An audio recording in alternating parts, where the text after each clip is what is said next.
ইলিশ মাছের নাম শুনলেই জিভে জল চলে আসে এমনিতেই। ব্রিয়ন আসসালামু আলাইকুম, চলে আসলাম নতুন আর একটি রেসিপি নিয়ে। কচুর গাঁটি দিয়ে ইলিশ মাছের ঝোল রেসিপি। ইলিশ মাছের ঝোল বানানোর জন্য আমি এখানে একটি ইলিশ মাছ নিয়েছি আর কেটে ধুয়ে নিয়েছি। এখন লবণ হলুদ মাখিয়ে নিয়েছি।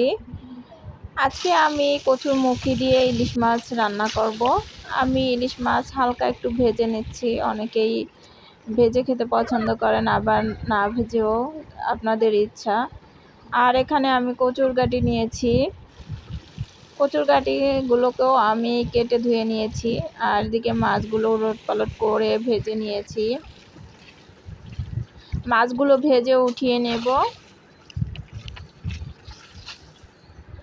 আর এখানে আমি কচুর গাঁটিগুলো মাছ ভাজা তেলের মধ্যেও কচুর গাঁটিগুলো দিয়ে ভেজে নেব। আজকে আমি কচুর গাঁটি সরিষা দিয়ে রান্না করব, সরিষা বাটা দিয়ে।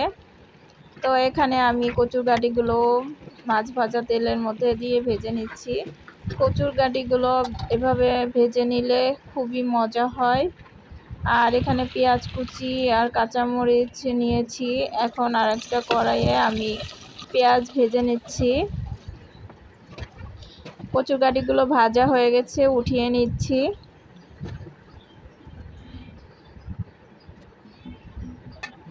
আর এখানে আমি পেঁয়াজ ভাজা হয়ে গেছে, এখানে পেঁয়াজ বাটা আর সরিষা বাটা নিয়েছি। এখন পেঁয়াজ আর সরিষা বাটা আমি দিয়ে দিলাম, সাথে লবণ হলুদ মরিচের গুঁড়াও দিয়ে দিয়েছি। মশলা কষানো হয়ে গেলে এখন কচুর গাঁটিগুলো দিয়ে দিচ্ছি। সরিষা বাটা দিয়ে এভাবে কচুর গাঁটি রান্না করলে খেতে খুবই দারুণ হয়।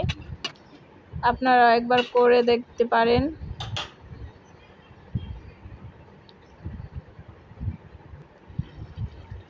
ইলিশ মাছ এমনিতেই অনেক মজার একটি মাছ, যেটা দিয়েই রান্না করা হোক না কেন খেতে দারুণ লাগে।